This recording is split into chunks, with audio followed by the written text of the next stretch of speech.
ಜೀವಾಳನಿ ಬೆಳಗಿನ ಇಬ್ಬನಿಗೆ ಬೀಳುವ ನೀರಾಹನಿ ಗೆಪ್ಪ ಗೆಪ್ಪ ಗೆಟಸ ಕೊಡ್ಕೆ ಹಾಕಿ ಕೊಡಸ ಜಟ್ಟಿಗೆ ಕರಸ ಕೊಟ್ಟು ಮಾಡಿ ನೀ ಉಣಸ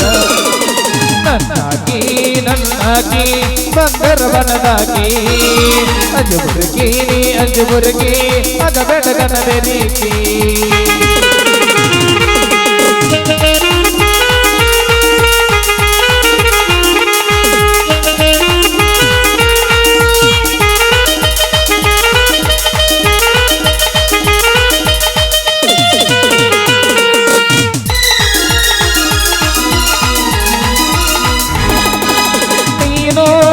ಮರಿ ನಿಮ್ಮವ್ವನ ಮರಿ ಬಂದಾಳ ನೋಡರಿ ಕೊಚ್ಚೇರಿ ಹಳೆ ಕೊಚ್ಚೇರಿ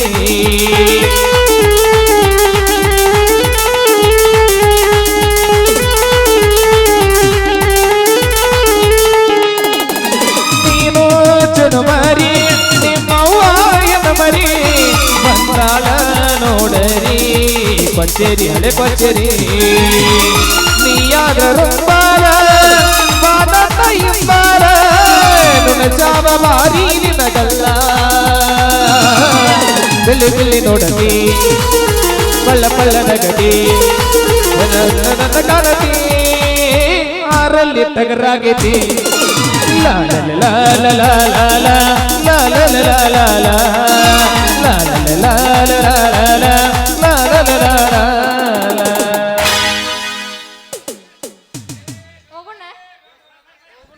ಹಿಂದಿನವರಲ್ಲಿ ನೋಡಲಿ ಹ್ಯಾಂಗ ಕೈ ಆಗಿದ್ದಾರೆ ನೀನು ನಡಿ ಹೋಗೋಣ ಬಾ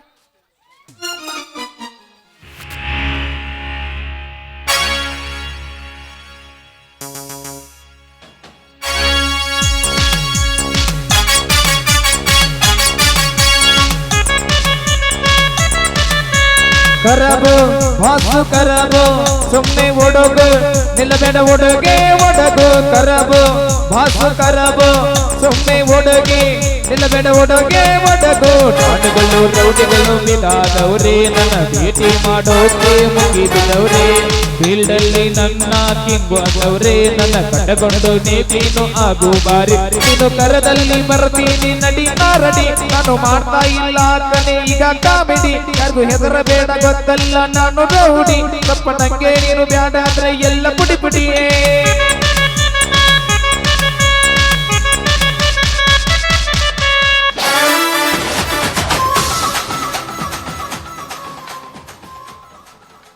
ಈ ಧನರಾಜನ ಜೀವನ ಇಂದು ಮಧುರವಾಗಿದೆ. ವಸಂತ ಕಾಲ ಮರಳಿ ಬಂದಂತಾಗಿದೆ. ಹೊಸ ಉಲ್ಲಾಸ ಉಕ್ಕುತ್ತಿದೆ.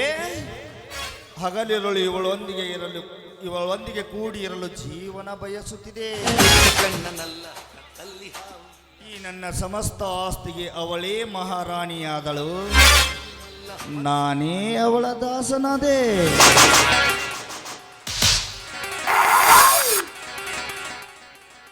ಬೆಲ್ಲ ತಂಗಂತು ತಾನೆ ಎಲ್ಲ ಈಶ್ವರ್ ಮಾತು ತಪ್ಪುದಿಲ್ಲ, ತಪ್ಪೆಂದು ಒಪ್ಪುದಿಲ್ಲ, ಕಂಡಿಲ್ಲ ಎಂದು ಸೋಲ ಈಶ್ವರ್. ಎಲ್ಲ ಪಟ್ಟು ಬಲ್ಲ ನೀ ಬಿಚ್ಚಬೇಡ ಬಾಲ, ಯಾರಾಟ ಸಾಗೋದಿಲ್ಲ ಈಶ್ವರ್. ಈಶ್ವರ್ ಈಶ್ವರ್ ಈಶ್ವರ್ ಈಶ್ವರ್ ಈ ಮಂಡ್ಯ ಮಣ್ಣ ಜಟ್ಟಿ ನಿಂತಾನ ತೊಡೆಯ ತಟ್ಟಿ. ನೀನು ಬಾ ಅಂದ ತಕ್ಷಣ ಬಂದು ನಿನ್ನ ಬಿಗಿಟ ಪೆನ್ನಿಗೆ ಸುಖ ಕೊಡಲು ನಿನ್ನ ಬಾಹುಬಂಧದಲ್ಲಿ ರಾಜರಾಣಿಯಂತೆ ನಾವಿಬ್ಬರು ಹಾಡೋಣವೇ ಈ ಮುಸ್ಸಂಜೆಯಲ್ಲಿ. ಆಯ್ತು ಬಾ ನನ್ನ ರಾಣಿ.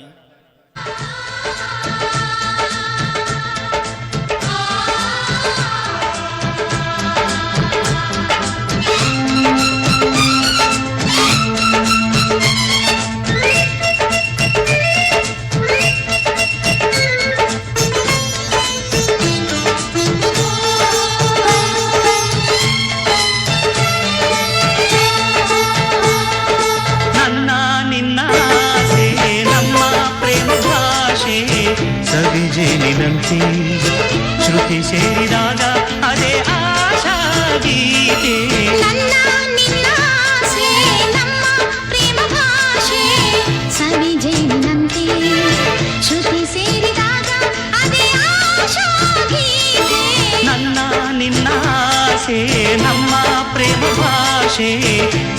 ಜೇನಿನಂತೆ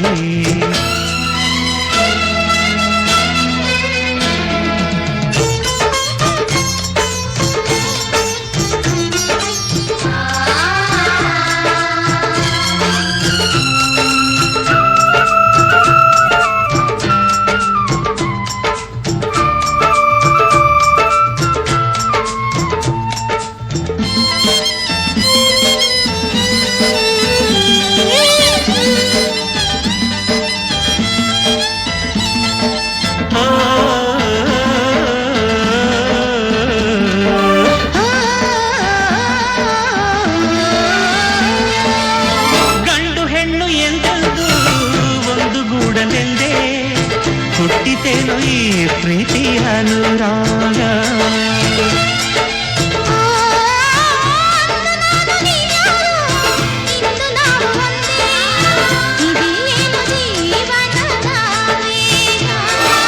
ಏನೋ ಏನು ಕನಸು ಎಲ್ಲೋ ಎಲ್ಲೋ ಮನಸ್ಸು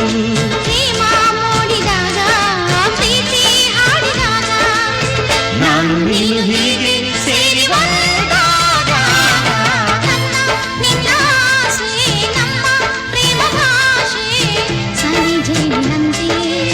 ಶ್ರುತಿ ಸೇರಿದಾಗ ಅದೇ ಆಶಾ ಗೀತೆ.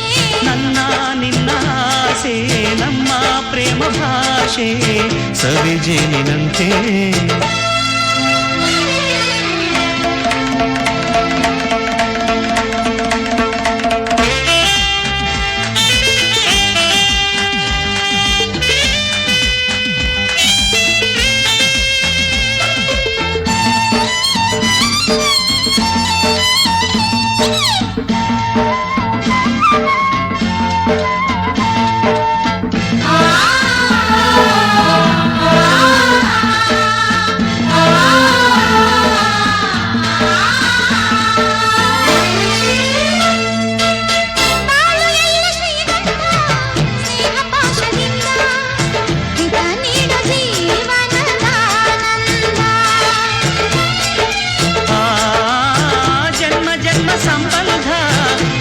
ಪ್ರೇಮ ಬಂಧ ಇದೇ ಜೀವವೀಣೆಯನಾದ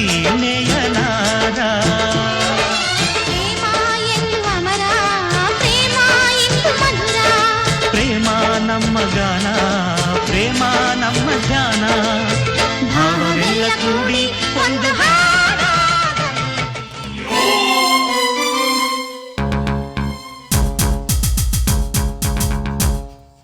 ಶಿಲ್ಪ ನನಗೆ ಮೋಸ ಮಾಡಿ ಸಾಹುಕಾರನೊಂದಿಗೆ ಸರಸವಾಡುತ್ತಿರುವಲೇ ಪಾಪಿ ಹೆಣ್ಣು. ಗಂಡನೇ ದೇವರೆಂದು ಪೂಜಿಸಿದ ದೇವರಿಲ್ಲವೆಂದು ನಂಬಿಸಿ ನನ್ನ ತಮ್ಮನಿಂದ ನಿನ್ನ ಶೀಲ ಹಾಳಾಗುತ್ತದೆ ಎಂದು ನಟಿಸಿ ಗರತ್ತೆಯಂತೆ ನಾಟಕವಾಡಿ ನನ್ನನ್ನು ಮನೆಯಿಂದ ಕರೆತಂದೆ. ಅನ್ನ ಹತ್ತಿಗೆಯರು ತುತ್ತು ಮಾಡಿ ಉಣಿಸಿದ ಅನ್ನ ಹತ್ತಿಗೆಯರನ್ನು ಬಿಟ್ಟು ನಿನ್ನ ಹಿಂದೆ ಬಂದಿದ್ದಕ್ಕೆ ಎಂಥ ದ್ರೋಹ ಮಾಡಿಬಿಟ್ಟಿಯಲ್ಲೇ ಪಾಪಿ. ನನ್ನ ಜೀವನವನ್ನೇ ಹಾಳು ಮಾಡಿದ ನಿನ್ನನ್ನು ಕೊಂದಾಗಲೇ ನನ್ನ ಆತ್ಮಕ್ಕೆ ಶಾಂತಿ.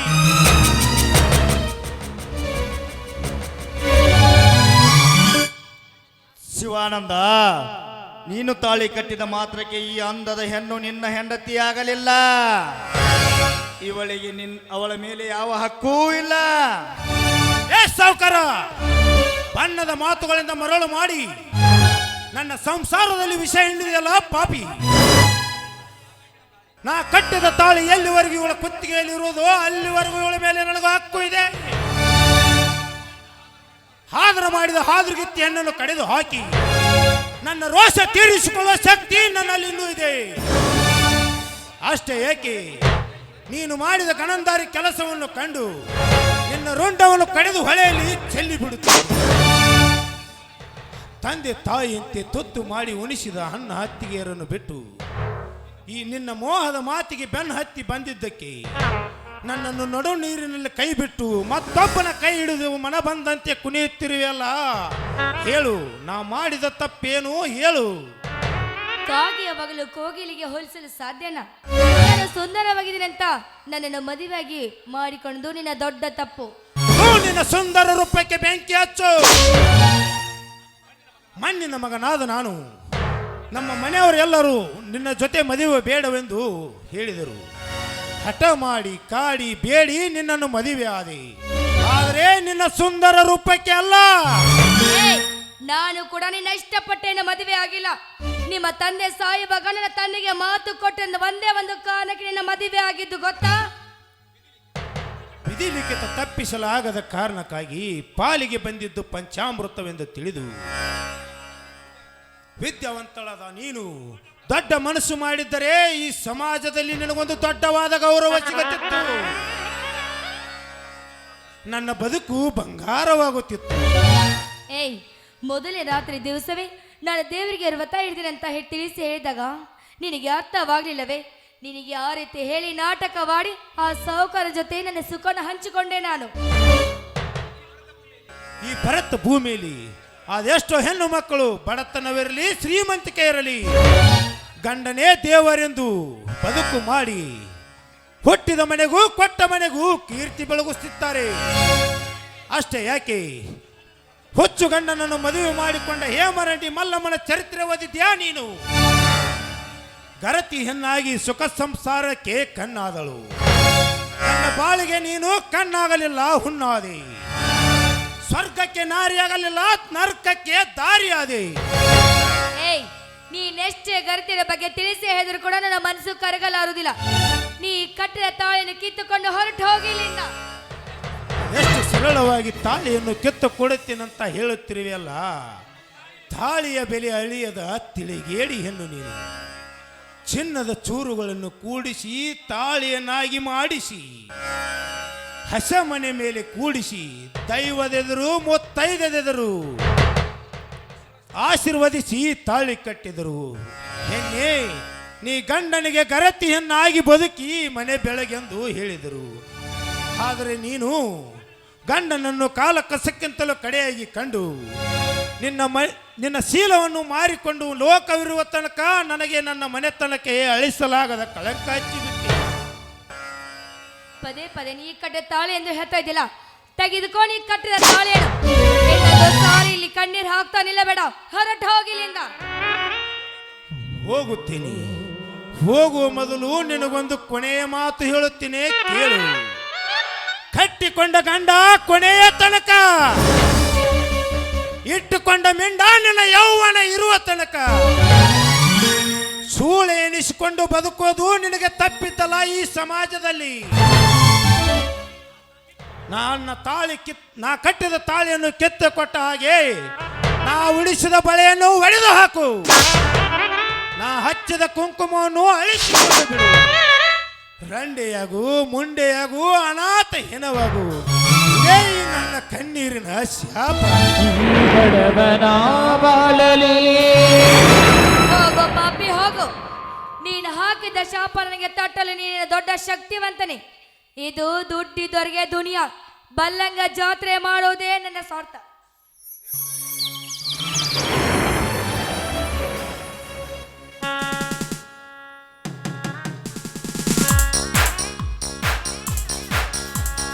ಎತ್ತಿಯಳು ಮಂಜುನಾಥ ಏಳಲಿಯ ಬೆಳಗಾಯಿತು. ಎತ್ತಿಯಳು ಮಂಜುನಾಥ ಏಳಲಿಯ ಬೆಳಗಾಯಿತು. ಧರ್ಮದೇವತೆಗಳು ನನ್ನ ದರ್ಶನಕ್ಕೆ ಕಾದೆಯರು. ಧರ್ಮದೇವತೆಗಳು ನನ್ನ ದರ್ಶನಕ್ಕೆ ಕಾದೆಯರು. ಅನ್ನಪ್ಪ ಸ್ವಾಮಿಯೋ ನಿನ್ನ ಆಜ್ಞೆಗೆ ನಿಂತಿಹರು. ಅನ್ನಪ್ಪ ಸ್ವಾಮಿಯೋ ನಿನ್ನ ಆಜ್ಞೆಗೆ ನಿಂತಿಹರು. ಹೇ ದೇವರೇ, ನಾನೇನು ಪಾಪ ಮಾಡಿದ್ದೇನೆಂದು ನನ್ನ ಹಣೆಯಲ್ಲಿ ದುರಂತದ ಬದುಕನ್ನು ಬರೆದು ಈ ಧರೆಗೆ ಕಳಿಸಿದೆಯಪ್ಪ. ಹೆಂಡತಿಯನ್ನು ನಂಬದೆ ಮತ್ಯಾರನ್ನ ನಂಬಬೇಕಪ್ಪ, ಮತ್ಯಾರನ್ನ ನಂಬಬೇಕು?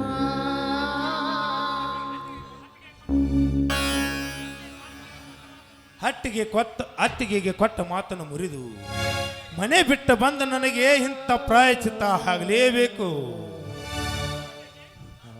ನಾನು ಬದುಕಬೇಕೇ? ಇಲ್ಲ ಇಲ್ಲ, ನನಗೆ ಈ ಸಮಾಜದಲ್ಲಿ ಬದುಕಲು ಅವಕಾಶವೇ ಇಲ್ಲ.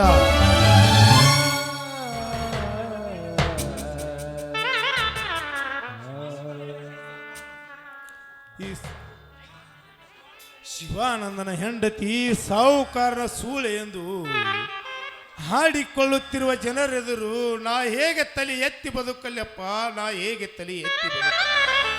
ಈ ಬಡವನ ಬಾಳಲಿ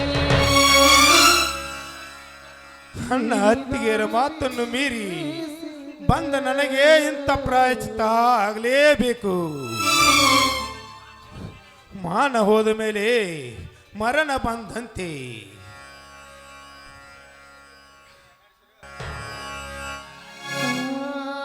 ಸಾಯಬೇಕು, ಇನ್ನಿಂದು ನಾನು ಸಾಯಲೇಬೇಕು.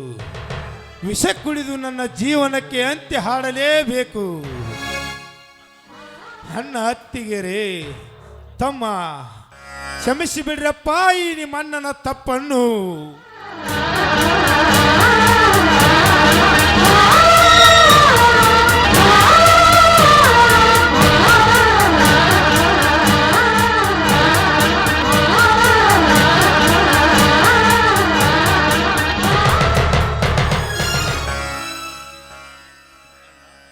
ಅಣ್ಣ, ಏನು ನಿನ್ನ ಅವಸ್ಥೆ?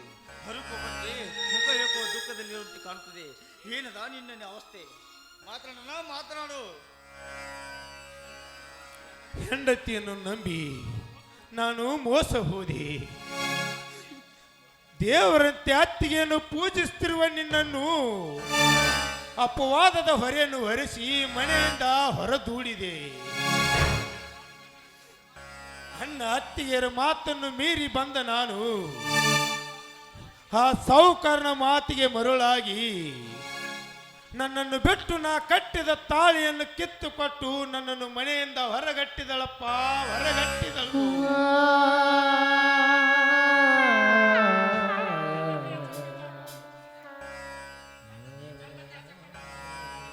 ಅಣ್ಣ, ಹೆಂಡತಿಯ ಚಕ್ಕಂದ ಆಟವನ್ನು ಕಣ್ಣಾರೆ ಕಂಡರೂ ಹೇಳಿ ಅಂತೆ ಬಂದೆಯಲ್ಲ ಅಣ್ಣ. ಅವರೀಗ ಎಲ್ಲಿರೋರು ಹೇಳು? ಅವರಿಬ್ಬರನ್ನು ಅಲ್ಲೇ ಕಡಿದು ಅವರ ರಕ್ತ ಕುಡಿದು ಶೇಡಿಗೆ ಶೇಡು ತೀರಿಸಿಕೊಂಡು ಬರ್ತೇನೆ. ತಮ್ಮ, ನಿನಗೆ ಕೈ ಮುಗಿದು ಕೇಳಿಕೊಳ್ಳುತ್ತೇನಪ್ಪ, ಕೈ ಮುಗಿದು ಕೇಳಿಕೊಳ್ಳುತ್ತೇನೆ. ಕ್ಷಮಿಸಿ ಬಿಡಪ್ಪ, ನಾನು ನಿನ್ನ ಜೊತೆ ಬರುವ ಸ್ಥಿತಿಯಲ್ಲಿ ಇಲ್ಲಪ್ಪ, ಇಲ್ಲ. ಅವರು ಮಾಡಿದ ಪಾಪ ಅವರು ಉಣ್ಣುತ್ತಾರೆ. ನಾನು ಶೃಂಗಾರದ ಮನೆತನಕ್ಕೆ ಮಾಡಿದ ಪಾಪಕ್ಕಾಗಿ ವಿಷ ಕುಡಿದು ಪ್ರಾಯಶ್ಚಿತ್ತ ಮಾಡಿಕೊಂಡು ಬಿಟ್ಟಿದ್ದೇನಪ್ಪ, ಪ್ರಾಯಶ್ಚಿತ್ತ ಮಾಡಿಕೊಂಡಿದ್ದೇನೆ. ಅಲ್ಲ ತಮ್ಮ, ನಾನು ಹೆಚ್ಚು ಹೊತ್ತು ಬದುಕಲಾರೆಯಪ್ಪ, ಬದುಕಲಾರೆ. ಅಣ್ಣ, ಎಂತ ತಪ್ಪು ಮಾಡಿದೆ ಅಣ್ಣ, ಎಂತ ತಪ್ಪು ಮಾಡಿದೆ. ಮಾನ ಕಂಜಿ ನಿನ್ನ ಪ್ರಾಣವನ್ನೇ ತ್ಯಾಗ ಮಾಡಿದೆಯ. ದಿವಂಗತ ವೀರೇಶ್ ಬೆಲ್ಲದವರು ಹೇಳಿಲ್ಲವೇ, ಪ್ರಾಣ ಹೋದರೂ ಮಾನಬೇಕು ಅಂತ. ಅಣ್ಣ, ನಡೆಯಣ್ಣ, ಡಾಕ್ಟರ್ ಹತ್ರ ಹೋಗಿ ನಿನ್ನನ್ನು ದವಾಖಾನೆಗೆ ಹೋಗಿ ನೀನು ಸಾಯಬಾರದಣ್ಣ, ನೀನು ಸಾಯಬಾರದು, ಬದುಕಿ ಬಾಳಬೇಕು. ಈ ಬಡವನ ಬಾಳಲಿ ಬಿರುಗಾಳಿ ಬೀಸಿದೆ, ಜೀವನ ಮಾನಕ್ಕಿಂತ ಪ್ರಾಣ ಮುಖ್ಯವಲ್ಲಪ್ಪ, ಮುಖ್ಯವಲ್ಲ. ಎಲ್ಲ ಕಳೆದುಕೊಂಡು ಬದುಕಿದರೆ ಏನಿದೆಯಪ್ಪ ಈ ಸಮಾಜದಲ್ಲಿ ಬೆಲೆ? ಗಂಡಿಂದಾಗಲಿ ಹೆಣ್ಣಿಂದಾಗಲಿ ಒಂದು ಸಾರಿ ಮಾನ ಹೋದರೆ ಮರಣ ಅವರ ಕತೆ ಮುಗಿದಂತೆ. ಸಾವಿಗಂಜಿ ಬದುಕಿದರೆ ನೆಮ್ಮದಿಯೇನೇ ಅದಕ್ಕಿಲ್ಲವಪ್ಪ, ಇಲ್ಲ. ತಮ್ಮ, ನನಗೆ ಬಹಳ ಸಂಕಟವಾಗುತ್ತಿದೆಯಪ್ಪ. ನಾನು ಎಲ್ಲಿ ಅನಾಥ ಹೆಣವಾಗುತ್ತೇನೆಂದು ಅಂಚಿದ್ದೆ. ತಮ್ಮ, ನಿನ್ನ ತಲೆಯ ಮೇಲೆ ತಲೆ ಇಟ್ಟು ಪ್ರಾಣ ಬಿಡಲು ಅವಕಾಶ ಮಾಡಿಕೊಡಪ್ಪ, ಅವಕಾಶ. ಮನದ ಶಾಂತಿ ಕಳೆದು ಹೋಯಿತೆ, ಬದುಕೆಲ್ಲ ಬರೀದಾಯಿತೆ. ಮನದ ಶಾಂತಿ ಕಳೆದು ಹೋಯಿತೆ, ಬದುಕೆಲ್ಲ ಬರೀದಾಯಿತೆ. ಈ ಬಡವರ ಮೇಲೆ ಮುಡಿಸೇತಕೋ ದೇವರೇ, ಈ ಬಡವನ ಕಷ್ಟವೇ ನಿನಗೆ ತಿಳಿಯದೇ ಹೋಯಿತೆ. ಈ ಬಡವನ ಕಷ್ಟ ನಿನಗೆ ತಿಳಿದೇ ಹೋಯಿತೆ. ಈ ಬಡವನ ಕಷ್ಟ ಕಷ್ಟ ನಿನಗೆ ತಿಳಿಯಲಿ ಈ ಬಡವರ ಬಾಳಲಿ ಬಿರುಗಾಳಿ ಬೀಸಿದೆ ಓಡಿವ ನಿನ್ನಾಟಕ್ಕೆ ಕೊನೆಯಿಲ್ಲದಾಯಿದೆ ಓಡಿವ ನಿನ್ನಾಟಕ್ಕೆ ಕೊನೆಯಿಲ್ಲದಾಯಿದೆ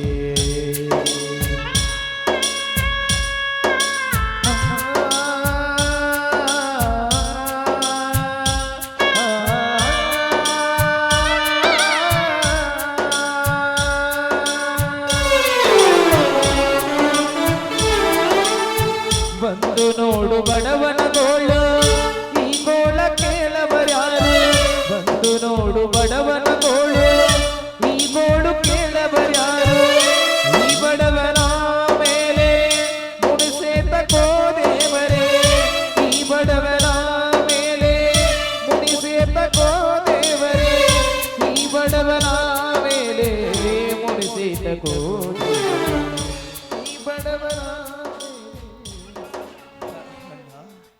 ಅಣ್ಣ ಅಣ್ಣ ನನ್ನ ತೊಡೆ ಮೇಲೆ ತಲೆ ಇಟ್ಟು ಸತ್ತೋದೆಯ ಅಯ್ಯೋ ನಾನು ಯಾರಿಗಾಗಿ ಬದುಕಲಿ ಅಣ್ಣ ನಿನ್ನಂತ ಅಣ್ಣನ್ನು ಕಳೆದುಕೊಂಡು ನಾನು ಹೇಗೆ ಬದುಕಲಿ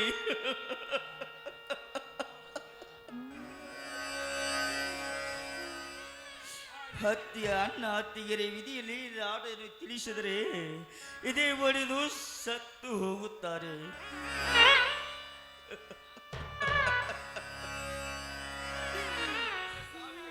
ನಿನ್ನ ಸಾವಿಗೆ ಕಾರಣಾದ ಧನರಾಜ್ ಹಾಗೂ ಆನೆ ಜಯನನ್ನು ಕೊಂದು ಹಾಕಿದಾಗಲೇ ಅವರ ಹಸಿಮಾಂಸವನ್ನು ಹದ್ದು ಕಾಗಿಗಳಿಗೆ ಎಸೆದಾಗಲೇ ನನ್ನ ಮನಸ್ಸಿಗೆ ತೃಪ್ತಿ ಅಣ್ಣ ನಿನ್ನನ್ನು ಮುಗಿಸಿಬಿಡುತ್ತೆ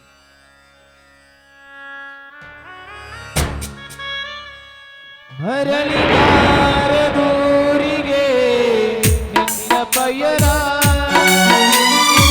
ಮರಳಿ ಬಾರದೂರಿಗೆ ನಿನ್ನ ಪಯಣ ಹೇಳಲಾಗದ ಮಾತಿನರೆ ಕೇಳಲಾಗದ ಧ್ವನಿಯಲ್ಲಿ ನೋಡಲಾಗದ ಕಣ್ಣೀರಲಿ ನೋಡಲಾಗದ ಕಣ್ಣೀರಲಿ ಜನಿಸು ಬಿಟ್ಟಿದ್ದಲು ಬಂದ ವಿಧಿಯಲೋ ನಿನ್ನ ವಿಜಯಲೋ ನಿನ್ನ ಮರಳಿ ಬಾರದೂರಿಗೆ ನಿನ್ನ ಪಯಣ ಮರಳಿ ಬಾರದೂರಿಗೆ ನಿನ್ನ ಪಯಣ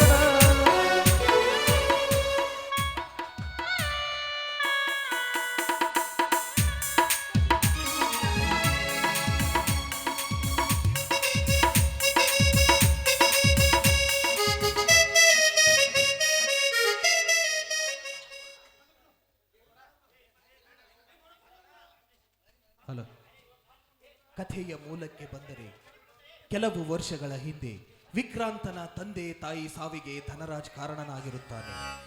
ಆ ಸೇಡು ತೀರಿಸಿಕೊಳ್ಳಲು ವಿಕ್ರಾಂತ್ ತಲಾಟಿ ಜೊತೆ ಸೇರಿ ಸಂಚು ರೂಪಿಸಿ ಧನರಾಜನನ್ನು ಸಿಕ್ಕಿ ಹಾಕಿಸಿದ್ದಾನೆ. ಆದರೆ ಧನರಾಜನಿಗೆ ಇದರ ಅರಿವೇ ಇಲ್ಲ. ಕೊನೆಯಲ್ಲಿ ಅವನ ಚಕ್ರವ್ಯೂಹಕ್ಕೆ ಸಿಲುಕಿ ಧನರಾಜ್ ತನ್ನ ಪ್ರಾಣವನ್ನೇ ಕಳೆದುಕೊಳ್ಳುತ್ತಾನೆ. ಅಲ್ಲಿಗೆ ಶ್ರೀ ರಾಜರಾಜೇಶ್ವರಿ ನಾಟ್ಯ ಸಂಘದ ಯಶಸ್ವಿ 80ನೇ ಕಲಾಕುಸುಮವನ್ನು ಪ್ರದರ್ಶಿಸಿ ಮತ್ತೊಂದು ಮೈಲಿಗಲ್ಲಿಗೆ ಸಾಕ್ಷಿಯಾಯಿತು. ಬಂಗಾರದ ಅರಮನೆಗೆ ಸಿಂಗಾರದ ಒಡತಿ, ಬಂಗಾರದ ಅರಮನೆಗೆ ಸಿಂಗಾರದ ಒಡತಿ ಅರ್ಥಾತ್ ಅನಾಥವಾದ ದೇವಮಂದಿರ.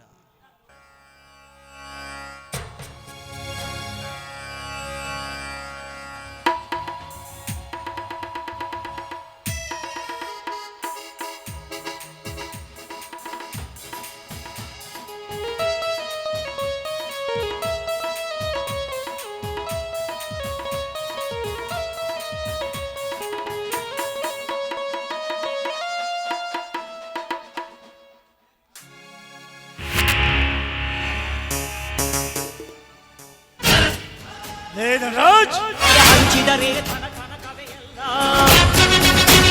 ಹಸಿರಸಿರಲಿ ನಿನ್ನು ಸಿಗಿದೆ ನೆಲ ಜಲ ಲೇದರಾಜ್, ನಮ್ಮ ಮನೆತನಕ್ಕೆ ನೀನು ಅನ್ಯಾಯ ಮಾಡಿದಾಗ ನಿನ್ನನ್ನು ನಾನು ಸುಮ್ಮನೆ ಬಿಡುವುದಿಲ್ಲ. ಬರುತ್ತೇನೆ ಮಗನೇ, ನಿನ್ನ ತಾಯಿ ಭೂಗರ್ಭದಲ್ಲಿ ದೃಷ್ಟಿ ನಿನ್ನನ್ನು ಕಡಿದು ಹಾಕಲೇ ಬಿಡಲಾರ ಈ ಹುಲ್ಲಾಳ ಹುಲಿ ವೀರಭದ್ರ. ನೀ ನುಡಿದರೆ ಹೊನ್ನುಡಿಯದು ಮರು ನುಡಿಯುವಲಿಲ್ಲ, ನ್ಯಾಯಾಂಗದ ಕನ್ನಡಿಯದು ಕಡೆಗಣಿಸುವುದಿಲ್ಲ.